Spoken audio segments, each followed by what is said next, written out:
मैं भगोड़ा नहीं हूँ, पुलिस मुझे गिरफ्तार करे। इरफान अंसारी यहाँ पूजा करेगा, कोई दिक्कत नहीं है।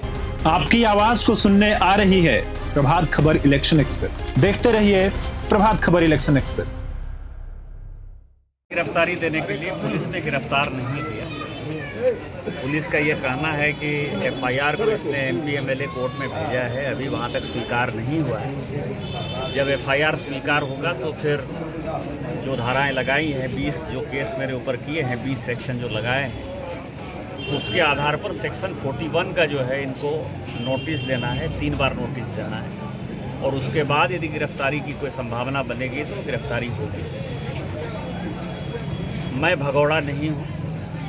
आपको पता है कि दिल्ली से गिरफ्तारी के डर से किस तरह यहाँ के मुखिया भागे। मैं यहाँ का सांसद हूँ और यहाँ की जनता ने 4 बार मुझे चुनाव जिताया है, और चुनाव इसीलिए जिताया है कि मैं उनके लिए संघर्ष करूँ, और उनके लिए मैं तभी संघर्ष कर पाऊँगा जब मैं कानून का पालन करता हुआ नजर आऊँगा।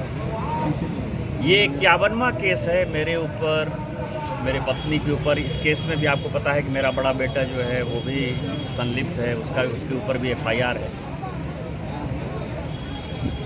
मेरे भाई के ऊपर, पिताजी माताजी के ऊपर। तो इस केस से मैं दुखी हो गया, और मुझे अब लगता है कि जितना केस प्रशासन जितने केस करेगा उतनी बार मैं गिरफ्तारी देने के लिए आऊँगा, और कानून में यदि कोई प्रावधान है तो पुलिस मुझे गिरफ्तार करे। यदि मैंने कोई गलती की है तो पुलिस मुझे गिरफ्तार करे। लेकिन इस बीच में मैं आपको एक और जानकारी दे दूं कि सांसद हूं तो कानून ने कुछ सुरक्षा दी हुई है। संविधान की धारा 105 के अंतर्गत मेरे पास प्रिविलेज का जो अधिकार है, मेरे पास बोलने का जो अधिकार है, उसमें मैंने यहाँ के चीफ सेक्रेटरी के ऊपर, यहाँ के डीजीपी के ऊपर, यहाँ के डीसी के ऊपर और यहाँ के एसपी कम डीआईजी के ऊपर एफआईआर हमने प्रिविलेज किया है। इस एफआईआर के खिलाफ उस प्रिविलेज की सुनवाई पार्लियामेंट अभी चल रहा है, सोमवार को होगी, और उसके बाद अब इन लोगों को दिल्ली में ही पूछा जाएगा कि किस आधार पर आप सांसद। आप ये समझिए कि मैं गौ तस्कर को पकड़ता हूँ, गौ तस्कर से एफआईआर हो जाता है मेरे ऊपर। कानून ये कहता है कि गाय यहाँ से नहीं ले जा सकती। मैं सुरक्षा कमेटी का इंचार्ज हूँ। ट्रैफिक जो एडवाइजरी कमेटी है, सुरक्षा, सड़क सुरक्षा कमेटी, उसका भारत के संविधान ने मुझे दिया हुआ है अधिकार। आरएसएस के जो है विभाग प्रचारक पकड़ाते हैं, मैं उनको बचाने के लिए जाता हूँ, मेरे ऊपर एफआईआर हो जाता है। आप ये समझिए ना, मेरा परिवार जो है कोई चीज़ डीआरटी से नीलामी में खरीदता है, उसके ऊपर एक नहीं 4 एफआईआर हो जाता है। कोई आदमी जो है मेरे ऊपर एफआईआर करता है कि ये ज़मीन जो, मान लीजिए कि मैंने आप जैसे किसी पत्रकार का ज़मीन लिया, तो ज़मीन वाला केस नहीं करेगा, जो दूसरा आदमी है वो केस कर देगा। इस तरह के फिल्मी ग्राउंड पर यदि एफआईआर हो, अब इस मंदिर का आप समझिए, इस मंदिर का मैं ट्रस्टी हूँ, मैंने धक्का दिया होगा उस एफआईआर के हिसाब से किसी पुलिस वाले को, पुलिस वाले एफआईआर नहीं कर रहे। मजिस्ट्रेट वहाँ का इंचार्ज होगा, मजिस्ट्रेट एफआईआर नहीं कर रहा है।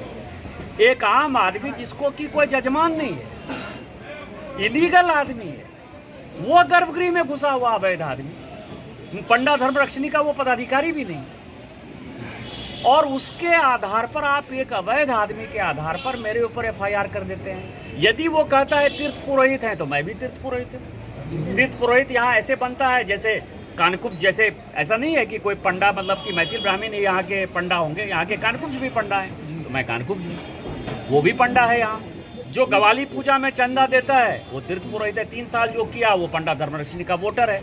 मैं 7 साल से चंदा दे चुका। अगला जब चुनाव होगा पंडा धर्मरक्षिणी का, तो मुझे हर हालत में उनको वोटर बनाना होगा, तो मैं उसका भी वोटर हूँ। आप ये समझिए किस आधार पर आप जो है मेरे में और एफआईआर कर्ता में क्या है। दूसरा कहता है कि धार्मिक भावना भड़काया, धार्मिक भावना भड़काया। वो भी हिंदू, मैं भी हिंदू, वो भी ब्राह्मण, मैं भी ब्राह्मण। इरफान अंसारी यहाँ पूजा करेगा, कोई दिक्कत नहीं है। एसपी साहब क्रिश्चियन हैं, वो पूजा करेंगे जाके अंदर, कोई परेशानी नहीं है, कोई धार्मिक भावना। लेकिन हिंदू यदि कांवर यात्रा लेकर आएगा, मनोज तिवारी 110 किलोमीटर कांवर यात्रा लेकर आएगा, वो धार्मिक भावना भड़का देगा। मुसलमान से परेशानी नहीं, क्रिश्चियन से परेशानी नहीं, ये हिंदू सनातन का जो है बाबा मंदिर है। यह किस तरह की व्यवस्था है, किस तरह का FIR है भैया? इसीलिए मैं आया, और जब भी मुझे कानून बुलाएगी, जब भी पुलिस स्टेशन में मुझे बुलाया जाएगा, थाना बुलाया जाएगा, जब भी सेक्शन 41 का नोटिस मिलेगा, मैं यहाँ आऊँगा और बजाते आऊँगा।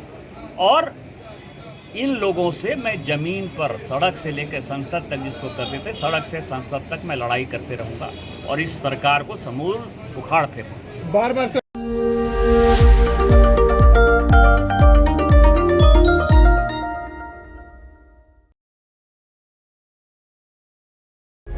प्रभातखबर.com, विश्वास वही, रफ्तार नहीं।